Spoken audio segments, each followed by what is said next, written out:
கையூட்டு. கையூட்டு அதாவது டேபிளுக்கு அடியில கொடுக்கறது, டேபிளுக்கு மேல கொடுக்கறது, டேபிளுக்கு மேல கொடுக்கறது வேற, பேப்பருக்குள்ள பேப்பரை வச்சு கொடுக்கறது. வெல்கம் டு அரசியல். ரொம்ப ஜாலியா இருக்கீங்க, பயங்கர என்ஜாய்மெண்டா இருக்கிறோம், சொன்னதெல்லாம் நிறைவேற்றுறோம், அப்புறம் ஜாலியா இருக்க வேண்டியதானே. உண்மைதான். அதாவது வந்து பாத்தீங்கன்னா நான் எதிர்பார்க்காத நிறைய விஷயங்கள் இப்ப நடந்துட்டு இருக்கு. ஆட்சி பொறுப்பேற்று 20 நாள் கூட ஆகல, அந்த அளவுக்கு வந்து பாத்தீங்கன்னா இப்ப பேசு பொருள் ஆயிடுச்சு. ஏன்னா எந்த அரசியல்வாதியும் இந்த அளவுக்கு பண்ணாங்களா? அதிகபட்சமா வந்து பாத்தீங்கன்னா யாருக்கு செக் வச்சிருக்காருன்னா அரசு அதிகாரிகளுக்கு முதல்வர் வச்சாரு ஒரு செக்கு. அது என்னன்னு விளக்கமா சொல்லுங்க பாப்போம். அவர் வச்ச செக்கு எப்படியாப்பட்ட செக்கு? அதாவது வந்து பாத்தீங்கன்னா லஞ்சம் வாங்கினா, லஞ்சம்னா கையூட்டு அதாவது டேபிளுக்கு அடியில கொடுக்கறது, டேபிளுக்கு மேல கொடுக்கறது, டேபிளுக்கு மேல கொடுக்கறது வேற, டேபிளுக்கு அது அடியில கொடுக்கறது, பேப்பருக்குள்ள பேப்பரை வச்சு கொடுக்கறது. ஃபைலுக்குள்ள ஃபைல் வச்சாதான் பாக்குறதுக்கு அழகா இருக்குமா. எந்த ஒரு அரசியல் தலைவரும் இந்த மாதிரி ஒரு நல்ல விஷயம் தலைவர் தமிழ்நாடு இல்ல. இன்னைக்கு நான் இன்னும் அதை விட முக்கியமான விஷயம், அடுத்த பிரைம் மினிஸ்டர் யாருன்னு தெரியுமா? யாருங்க? இன்னைக்கு மோடியா விஜயான்னு கேக்குறாங்க. நல்ல வேலை அம்மா இருக்கும்போது கேட்ட கேள்வி மாறுது. மோடியா லேடியா அப்படின்னாங்க. அம்மா மோடியா லேடியான்னு அவங்க சொன்னாங்க. ஆனா இப்ப அப்படி இல்ல. இப்ப வந்து பாத்தீங்கன்னா இந்த ஹிந்திக்காரங்க அதுக்கெல்லாம் வந்து ஐயா மோடி எல்லாம் விட மாட்டாரு. அவரு விட மாட்டாரு, எங்களுக்கு தெரிய மாட்டாரு. நான் சொல்றது விஷயத்தை காதுல வாங்குங்க. இப்ப நான் ஃபுல்லா வந்து யூடியூபோ ஃபேஸ்புக்கோ ஓபன் பண்ணும்போது இன்ஸ்டால முக்காவாசி இந்த ஹிந்திக்காரங்க என்ன பண்றாங்கன்னா மும்பை, கொல்கத்தா இது மாதிரி இடத்துல எல்லா ஸ்டேட்டும் பாத்துக்கிறாங்க. வைரல் விஜய் ஆத்தா ஹை, பிரைம் மினிஸ்டர் விஜய் ஆத்தா. இதுதான் வந்து நிறைய பேர் ட்ரெண்டிங்கா இருக்கு. தமிழ்நாட்டுல இப்ப வந்த உள்ள நுழைஞ்ச உடனே சம்பவத்தை பெருசா பண்றாரு இல்லையா? சம்பவத்தை பெருசு பண்றாரு. அதே மாதிரி தளபதி உட்காந்து ஒரு நிகழ்ச்சி பண்ணும்போது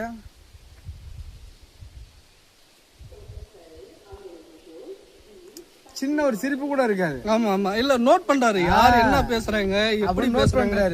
அதே இந்த இயல்பா ஒரு மேடையில வரும்போது கூட அப்படியே கை காமிச்சாரு, அப்படியே சிரிச்சுட்டு வருவாரு. ஆனா இதுல சீட்ல உட்காந்துட்டு அவரோட சீட்ல உட்காந்துட்டு கரெக்டா வாட்ச் பண்றாரு, யார் எப்படி பேசுறாங்க என்ன பண்றாங்க அப்படின்ற மாதிரி கரெக்டா வாட்ச் பண்ணிட்டு இருக்காரு. இந்த ஒரு அம்மா சொன்னிச்சு, ஸ்கிரிப்ட் இல்லாம அவரால் பேச முடியுமா அப்படி. இந்த சட்டசபையில பேசிட்டு இருக்கும்போது வந்து பாத்தீங்கன்னா ஒரு சௌமியா அன்புமணி மேடம் பேசுறாங்க, அப்புறம் வந்து தலைவர் பேசுறாங்க. எல்லாருமே பேசும்போது அவர் வந்து நோட் பண்றாரு. நோட் பண்ணிட்டு கடைசியில அவர் பதில் சொல்றாரு. அப்ப அதுக்கு அங்கிருந்து எங்கிருந்து ஸ்கிரிப்ட் வந்திருக்கும் அவர் பேசுறதுக்கு? ஸ்கிரிப்ட் அடியில யாராச்சும் எழுதி கொடுத்துருப்பாங்க, அங்க உட்காந்துட்டு எழுதி கொடுத்துருப்பாங்க. அப்புறம் எல்லாம் மேடல் சொல்றாங்க இல்லைங்களா, அவர் வேணா பேப்பர்ல இல்லாம பேசி பாருங்க பாப்போம், சொல்லுங்க பாப்போம் இல்ல அப்படிங்கிறாங்கல்ல. அம்மையாரே இருக்கட்டும் எல்லாருமே வந்து பாத்தீங்கன்னா அந்த ஒரு கான்செப்ட் வச்சிருந்தாங்க. என்னன்னா மேடையில வச்சிருந்தாங்க பேப்பர் வந்து அவங்க ஏதாவது ஒரு விஷயத்த விட்டுருவோமோன்றதுக்காக எழுதி வைப்பாங்க. எல்லா தலைவருமே ஒரு சில தலைவர்களை தவிர புரிஞ்சுக்கிட்டீங்களா, ஒரு சில தலைவர்கள் தவிர மற்றவங்க எல்லாமே மைக்குக்கு முன்னாடி டேபிள்ல வச்சுட்டு தான் பேசிக்கிட்டு இருப்பாங்க. என்ன அவங்க ஏதாவது ஒரு விஷயத்த, ஏன்னா மிக முக்கியமான தலைவர்களா இருப்பாங்க. ஆமா, அவங்களுக்கு வந்து இந்த விஷயத்த பேசணும் திடீர்னு வந்து கொடுத்துருப்பாங்க. சார் இதை பேசணும், இது என் ஊர்ல இந்த தண்ணி பிரச்சனை, ஏரி பிரச்சனை இது மாதிரி இருக்கும்போது அது உடனே வர்றது. அந்த நேரத்துல அந்த ஸ்கிரிப்ட் பாதி தான் ஆகணும். அப்படி பேசுறதுல என்ன தவறு இருக்கு? எந்த தவறுமே இல்ல. நம்ம அரசு அதிகாரிகளை விட்டுட்டோம். இருந்தாலும் அதுக்கு முன்னாடி வந்து இந்த சிஎம் விட்டுட்டீங்க. பிஎம் ஆமா. இன்னைக்காரங்க முக்காவாசி வந்து பாத்தீங்கன்னா இன்னைக்கு நெக்ஸ்ட் பிரைம் மினிஸ்டர் விஜய் தான் வரணும்னு ஒத்த காலில் நிற்கிறாங்க. அது எதுக்குன்னு நம்ம வைரலாக சர்ச் பண்ணும்போது தான் இந்த 10 நாள் நடந்த சம்பவம். ஆமா, ஆட்சி பொறுப்பேற்று இப்போ குறைஞ்ச நாள் தான் ஆச்சு. அடுத்த விஷயம் நடந்துகிட்டே இருக்கு. அது இப்போ வந்து ஊரக வளர்ச்சித்துறைக்கு வண்டி கொடுத்தாரு இல்லைங்களா, அதில் அவரே ஓட்டி பார்க்குறாரு. சீட் பெல்ட்டை மாட்டிக்கிட்டு ஓட்டி பார்க்குறாரு. ஆமா, சரிங்களா. எல்லா விஷயமும் சிறப்பாக போயிட்டு அதே ஒரு பெரிய விஷயம் இன்னைக்கு ட்ரெண்டிங்கில் என்னன்னா, அவர் சீட்டில் பின்ன உட்கார்ந்து எல்லாமே வந்து பார்த்தீங்கன்னா இது வரைக்கும் உட்கார்ந்த முதல்வர்களாக இருக்கட்டும், அரசு அதிகாரிகளாக இருக்கட்டும், அவங்க பின்னாடி வந்து அவங்க சேரில் வந்து வெள்ளை துணி போட்டுட்டு தான் உட்காருவாங்க. வெள்ளை துணி கலாச்சாரத்தை ஒரு பொண்ணு வந்து ட்வீட் பண்ணியிருக்கு ட்விட்டரில். இது மாதிரி வந்து பார்த்தீங்கன்னா எக்ஸ் தளத்தில் பண்ணியிருக்காங்க. அந்த எக்ஸ் தளத்தில் அந்த பொண்ணு பேசுனதுக்கான மரியாதை கொடுத்து அவர் அடுத்த வீடியோவில் பார்க்குறோம் நம்ம. அவர் வந்து அரசு அதிகாரிகளை பார்க்கும்போது அந்த வெள்ளை துணியை காணோம். இப்ப எல்லாரோட குரலுக்கும் ஒவ்வொருத்தர் வாய்ப்பு கொடுக்குறாரு. ஆமா ஆமா பாக்குற அப்படி அதாவது தமிழ்நாட்டுல உள்ள மக்கள் சோசியல் மீடியான்னு சொல்றாங்கல்ல, அவர் சோசியல் மீடியாவை ஃபாலோ பண்றாரு. ஏன்னா சோசியல் மீடியா தான் பேசுறது எல்லாமே அப்படின்னு போது ஒரு விஷயம் சோசியல் மீடியான்னு தான் எனக்கு இன்னொரு விஷயம் வந்துச்சு. முன்னாள் முதலமைச்சர் யாருங்க? திமுக தலைவர். அப்படி சொல்லுங்க. இல்ல அதுக்கு முன்னாலே முதலமைச்சர் இருக்கிறாரு. அதுக்கு முன்னால நான் அவரு சொல்லல, அதுக்கு முன்னாள் மாசத்துக்கு உள்ள முதலமைச்சர் எல்லாம் இருந்தாரு தெரியுங்களா? முன்னாள் முதலமைச்சர்னா நான் எந்த முதலமைச்சர் நான் எடுத்துக்கிறது? Okay okay. இப்போ திமுக தலைவர் ஸ்டாலின் ஐயா அவர்கள். இப்ப விஷயம் என்னன்னா அதை சொல்ல வரல. இப்ப அவரு வந்து சோசியல் மீடியாவுக்கு வந்திருக்காரு. அவர் வந்துட்டாரு. வந்துட்டாருங்க. முந்தா நேரத்துலாம் அவர் பேசுந்தாங்க ட்ரெண்டிங்கு. நான் கவனிக்கலைங்க, நான் தூங்கிட்டேங்க. அவ்வளவு தூக்கம் உங்களுக்கு என்ன பண்றது? ஏன்னா தளபதி ஆட்சியில நல்லா ரெஸ்ட் எடுக்கிறீங்க. நல்லா ரெஸ்ட் எடுக்கிறோம். இருந்தாலும் ஒரே ஒரு சின்ன ஒரு தவறுகள் நடந்துகிட்டு இருக்கு. அங்கங்க தவறுகள். அதுதான் நான் கேட்கலாம். நான் ஒரு பொண்ணை வந்து ஒரு காதலிக்கலன்னு சொல்லி ஒருத்தன் கல்லாலே மூஞ்சில அடிச்சு சேதப்படுத்தியிருக்கான்.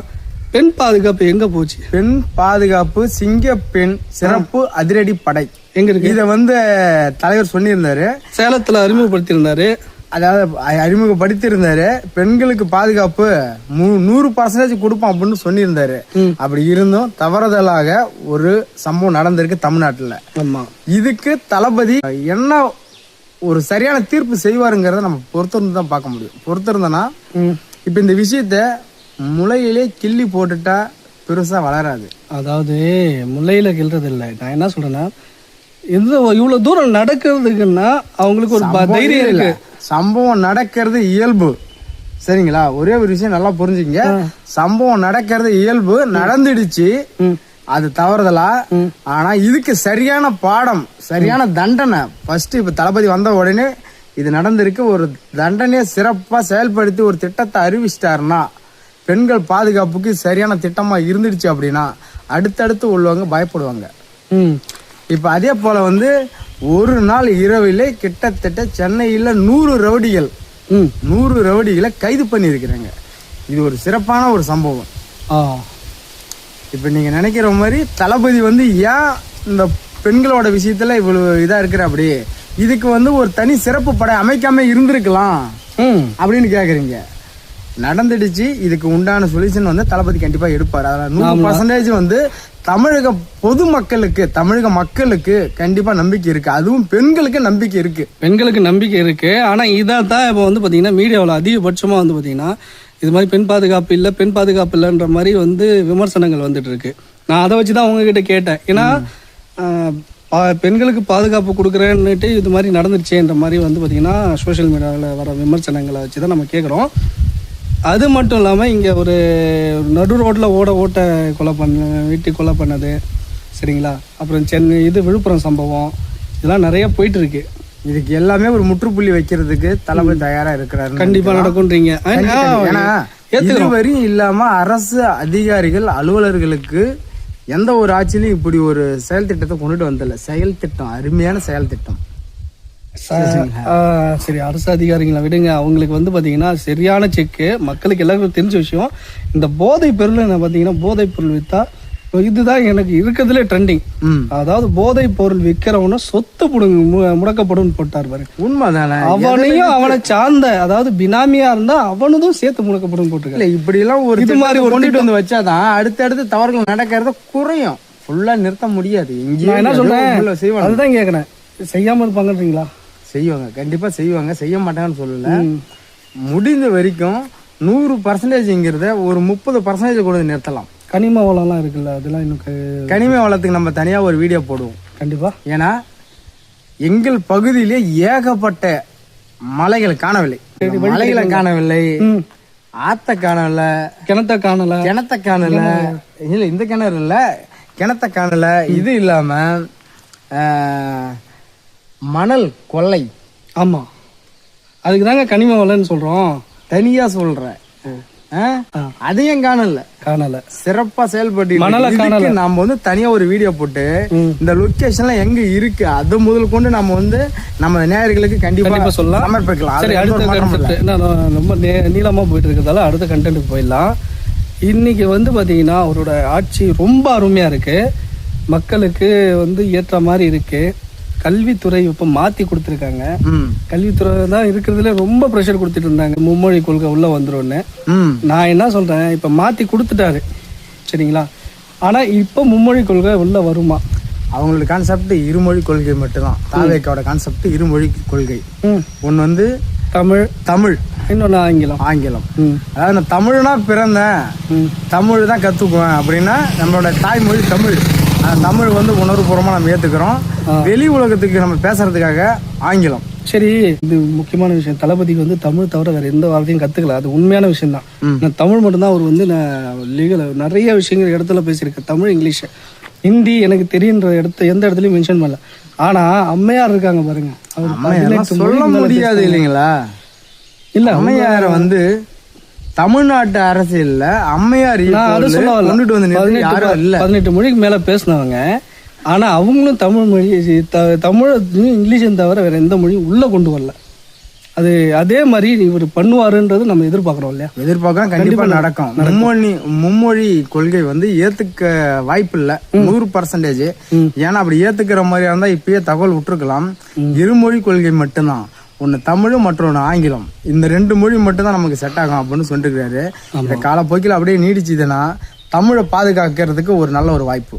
சரி, இப்ப அதிமுக வந்து ஆதரவு கொடுத்துருக்காங்க. இப்ப கூட்டணின்றது உறுதியா இருக்கு. ஏங்க தலைவலிக்குதுங்க. புரிஞ்சுக்கிட்டீங்களா? இல்லைங்க.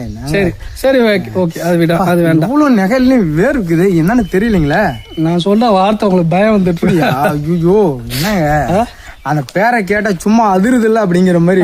அதுதான் அத சொல்லலுங்க. அந்த பேரை கேட்டா சும்மா அப்படியே அதிருது இல்ல எனக்கு. ஏன்னா இன்னைக்கு என்ன நடக்கும், இந்த நிமிஷம் என்ன நடக்கும், அடுத்த 5வது நிமிஷம் என்ன நடக்குங்கிறதே தெரிய மாட்டேங்குது இல்ல. அப்ப அவங்கள பத்தி எதுவுமே நம்மளால பேச முடியாது. பழைய காலத்துல ஒரு பழமொழி சொல்லுவாங்க, கட்சி இல்ல ஒரு பழைய காலத்துல ஒரு பழமொழி சொல்லுவாங்க. பழைய காலத்துல ஒரு பழமொழி சொல்லுவாங்க, அது இன்னமும் வந்து நடைமுறையில் வந்துகிட்டு இருக்கு. வினை விதைத்தவன் வினையை மட்டும்தான் அறுப்பான். ஆமா, திணை விதைத்தவன் திணையை மட்டும்தான் அறுப்பான். அப்படின்னா பழமொழி வந்து எதுக்குன்னு உங்களுக்கு நல்லா புரியும், பாக்குற உங்களுக்கும் தெரியும். தவறு செய்கிறனோ சொல்றது உங்க வேலை இல்ல. விளக்கமா வந்து ஒரு வீடியோ, அவங்களுக்கு எல்லாம் ஒரு பெரிய வீடியோ போடணும். அதெல்லாம் கிட்டத்தட்ட 1 மணி நேரம் போட்டாங்க. இப்ப இவங்க நம்ம ஃபாலோ பண்ணாதானே மக்கள் நமக்கு ஆதரவு கொடுத்துருவாங்க. மக்கள் கண்டிப்பா ஆதரவு கொடுத்துருவாங்க. தாவேக்கா கொடுத்த மாதிரி நமக்கும் கொடுப்பாங்க. கண்டிப்பா. ஏங்க நல்ல விஷயத்துல நம்ம மக்கள்கிட்ட சொல்லும் போது நம்மள கொஞ்சம் தூக்கி தள்ளி வைப்பாங்க. அப்புறமா நம்ம சொல்றதா உண்மைன்னு தெரிஞ்சுட்டா நமக்கு மக்கள் வந்து உறவாயிடுவாங்க. ஓகேங்களா? அது ஒண்ணும் பெரிய விஷயம் கிடையாது. அதான் வினை விதைத்தவன் வினை அறுப்பான், திணை விதைத்தவன் திணை அறுப்பான். அறுத்து கொண்டு இருக்கிறார். ஓகேங்களா? அறுத்து கொண்டு இருக்கிறார். இதை நாம ஒண்ணும் பண்ண முடியாது. அன்னைக்கு நீங்க என்ன கூட்டத்தை கூட்டி கொண்டுட்டு போட்டு கூண்டுல அடைச்சிங்களோ அதை இன்னைக்கு நண்பர் செய்யறார். கான்செப்ட். என்ன நண்பர்? நண்பர் தாங்க எல்லாம். ஒரு குட்டையில் ஊறின மட்டை. நான் அந்த குட்டையில ஊறலைங்க. நான் உங்களை சொல்லலுங்க. இல்ல, அவங்க தப்பா எடுத்துப்பாங்க. நீங்க நண்பர் தானே, அவங்க தப்பா எடுத்துப்பாங்க. அவங்களுக்கு தெரியும் நம்ம பேசும்போது யார சொல்றேன்னு. ஓகே மக்களே, அதாவது வந்து பாத்தீங்கன்னா அடுத்தடுத்த வீடியோல தேவையான அனைத்து விஷயங்களும் நம்ம கொண்டு வரலான்னு இருக்கும். சில நாட்களா வீடியோ போட முடியாததுக்கு நிறைய காரணங்கள் இருக்கு. இனிமே வந்து பார்த்தீங்கன்னா வீடியோஸ் அடிக்கடி வரும். இப்படி தான் இல்லை, ஷார்ட்ஸ் மூலிமா வரும். வந்து பார்த்தீங்கன்னா எங்களால் நாங்கள் 2 பேரும் ஒன்றா பேச முடியாது, தனித்தனியாவது இந்த வீடியோஸ் வந்து உங்களுக்கு அடுத்தடுத்த செய்தி எந்த ஒரு விஷயம் நடந்தாலும் உடனுக்குடன் நாங்கள் கொடுக்குறோம். அதனால் வீடியோ வந்து தயவு செஞ்சு சப்ஸ்கிரைப் பண்ணுங்கள், ஸ்கிப் பண்ணாமல் பாருங்கள், லைக் பண்ணுங்கள். முடிஞ்ச வரைக்கும் தயவு செய்து கையெடுத்து கும்பிட்றேன், கமெண்ட் பண்ணுங்கள். ஆமா, ஏன்னா கமெண்ட் பண்றதுலதான் நம்ம அடுத்தடுத்த வீடியோ நகர்ந்து போயிட்டு இருக்க முடியும். ஆமா ஆமா, இல்ல பர்சனலா மெசேஜ் பண்றதை விட நீங்க கமெண்ட் பண்ணாதான் மத்தவங்களுக்கு வந்து நீங்க என்ன கமெண்ட் பண்றீங்கன்னு தெரியும். நாங்க எப்படி பேசணுமோ அதே நீங்களும் பேசுங்க. உங்களுக்கு தெரிஞ்ச அரசியல் நீங்க பேசுங்க, தவறே இல்லை. இது வரைக்கும் வந்து பாத்தீங்கன்னா எங்களுக்காக நிறைய சப்போர்ட் பண்ண எல்லாருக்கும் எங்களோட நன்றி. வணக்கம்.